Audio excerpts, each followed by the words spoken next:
Y la candidata perdedora de las elecciones de la segunda vuelta, Luisa González, apareció luego de 2 semanas para dar una entrevista a Fabricio Vela y su programa Primera Plana.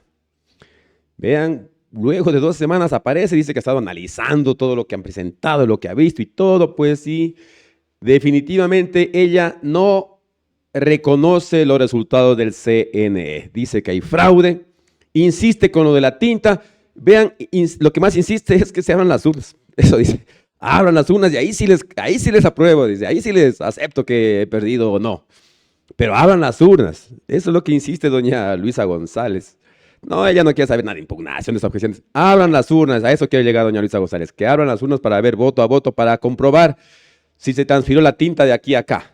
A pesar de que aquí Fabricio Vela y su compañera le dicen pues que ya la OEA publicó un informe definitivo donde habla acerca de la tinta esta y dice pues no, que ella quiere que abran las urnas. Quiere que abran las urnas para verificar si es que qué pasó con esa tinta, porque dice, esto se aclaró en las juntas o en las juntas que estuvo la OEA vigilando y en las que no estuvo, dice, ¿qué pasó ahí? Ahí se dejaron tal como está, entonces abran las urnas. Sigue necia doña Luisa González con la cuestión de que se abran las urnas para verificar voto a voto, dice doña Luisa González, y no reconoce definitivamente el triunfo de Daniel Noboa. Esto es lo que dice doña Luisa en esta entrevista para Fabricio Vela y su programa Primera Plana. Esto dice así. Elecciones para comprar. ¿Cómo está usted? Bienvenida, buen día. Buenos días, Luis. Buen día al pueblo ecuatoriano, un abrazo a todos los que están conectados, Fabricio, Andrea. Pues sí, es la primera entrevista que hago después de las elecciones y bueno, era importante un pronunciamiento, pero también estaba esperando que pase un tiempo e ir recabando información. Ir recabando información no solamente desde los informes de los observadores internacionales, sino también información en cuanto a las actas y los procesos con el CNE para poder hablar con un sustento técnico, ¿no? ¿Usted mantiene la tesis del fraude, Luisa? Yo mantengo la tesis del fraude y allí quiero ser muy enfática. No cuenten conmigo para que me acomode a poderes de turnos, no cuenten conmigo para que me acomode a discursos de moda o a lo que suena bien o a lo que suena mal. Yo siempre estaré del lado de un pueblo que sufre por desempleo, por violencia, por inseguridad, por abandono, que no tiene un gobierno que lo abrace literalmente, físicamente, o que lo abrace con políticas públicas, que lo saque adelante. Y mientras no cambien las circunstancias del Ecuador, me mantendré aquí firme y firme junto a mis votantes también, y la responsabilidad que tengo frente a quienes me dieron el voto de defender su voto. Lo que quiere decir que usted no va a reconocer a Daniel Noboa como presidente electo. Yo no puedo reconocer unas elecciones que no han sido ni limpias, ni libres, ni legales, ni constitucionales. Un gobierno que viene ilegítimo, ilegal e inconstitucional. ¿Por qué digo esto? Porque violó la Constitución, violó las leyes, compró votos al último momento y teníamos además una cancha inclinada, un estado de excepción, militares custodiando y revisando actas y demás. Con todo esto es un gobierno a más de ilegal, inconstitucional y ilegítimo. ¿A qué se refiere que compró votos? Un país sumido en la pobreza, al que le depositan $2,000 el día anterior de las elecciones para comprar el voto y yo entiendo a mi pueblo porque tiene una gran necesidad, pero sí, lo hicieron, fueron cerca de 800 millones de dólares que se utilizaron para depositar en las cuentas de muchísimos ciudadanos a cambio de ¿qué? De que den ese voto hacia Daniel Noboa. Y claro, un pueblo que pasa necesidades recibe ese dinero y bien por aquellos ciudadanos que necesitan esos recursos. El problema es que no se soluciona con tener pan hoy y hambre mañana, porque los problemas estructurales del país no se han solucionado. Lo que se hizo es un acto para comprar un voto que esto se lo ha hecho en Latinoamérica antes también. Se lo hizo con Andrés Manuel López Obrador, lo hizo Peña Nieto en 2 elecciones en donde se compra votos al último, y en esas 2 elecciones Andrés Manuel López Obrador habló sobre el fraude que se le hizo. Él siguió su lucha porque esta lucha no es por una campaña electoral, es por mejores días por nuestros pueblos, no en ese caso México, en el mío Ecuador. Y con el tiempo se demostró que tenía la razón, que hubo un fraude. ¿Cómo han visto ustedes? A eso me refiero con comprar votos nada más. No hubo un análisis técnico de a quién le entrego, por qué, sino simplemente el distribuir recursos que ya después de las elecciones, en el caso de las mujeres, los recursos que se dijeron que se los iban a dar, salió la ministra de la Mujer a decir que no se les va a dar. Pero eso nunca fue un bono, digamos, eso...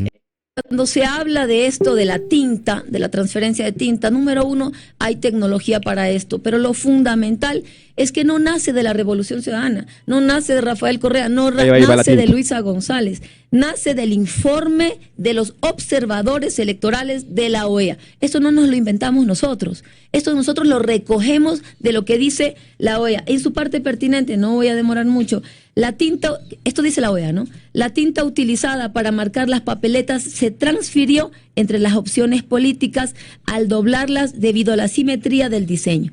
Esta situación generó confusión en la interpretación del voto. En algunos casos derivó en su anulación. Aquí ya hay una anomalía.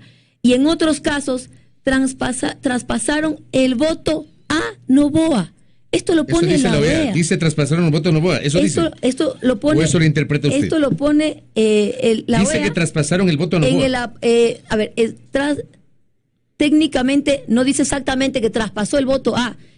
Yo le estoy diciendo de lo que se observó, ¿ya?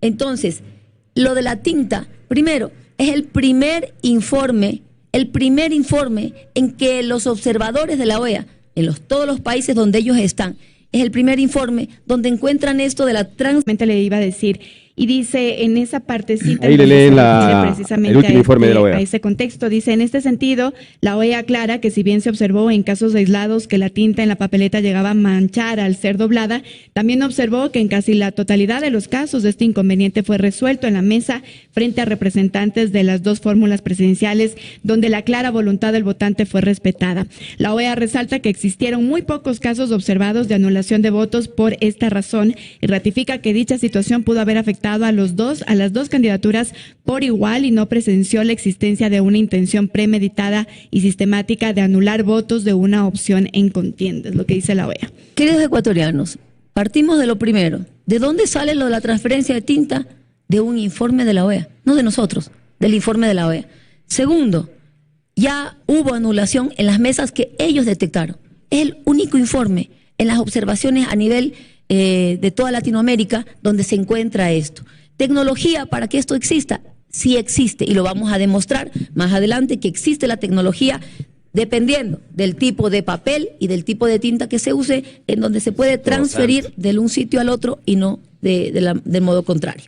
Esto se puede hacer, lo vamos a demostrar, pero es la primera vez que la OEA pone en un informe una anomalía de este nivel. Que esto se lo encuentran en la mesa que ellos vieron y en las que no vieron. Y en las que no vieron, por eso decimos, queremos elecciones claras y transparentes. Abramos las urnas. Pero el control electoral de ustedes, y revisemos. Porque se supone, a ver, lo que la OEA, y voy a insistir en lo que le acaba de leer Andrea, dice que efectivamente reconoce, dice, si bien se observó en casos aislados que la tinta era... En donde ellos observaron. ¿Qué pasó con el control electoral? ¿Y el control electoral de ustedes? Bueno, eso, ustedes tenían como 46,000... 47,083 justamente. ¿Qué pasó con el control electoral de Revolución Ciudadana, Luisa? En el control electoral nuestro, eso ya es una evaluación que vamos a hacer a la interna. Vean eso, valió carpeta. Diga dónde más que valió carpeta, pues.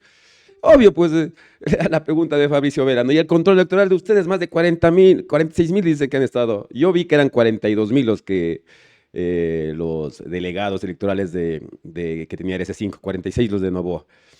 ¿Qué hicieron? ¿Qué tuvieron? Ellos debían sacar ahí las pruebas y todo. Pero no, se basan en la OEA. Y luego cuando ya la entrevistadora le dice, pero ya hay un informe, le lee, ¿cómo que ni han dicho nada? No, sigue, no, insistiendo en la tinta. Ya le vale carpeta lo que diga la OEA a doña Luisa. Ella con el primer informe, ahí está. ¿Y que no va a reconocer? Ahí está clarito, ¿ve? Que no reconoce, hay fraude, que ha habido con cancha inclinada y todo más. Y que no piensa reconocer a Daniel Noboa como presidente. Abran las urnas, es lo que quieren ellos, que abran las urnas para contar voto a voto, no le interesa nada más. Abran las urnas y punto. Ahí sí para ver si reconozco o no al presidente Daniel Noboa. Aquí estamos hablando las plenas. Suscríbase a nuestro canal. Volveremos cuando la noticia así lo amerite.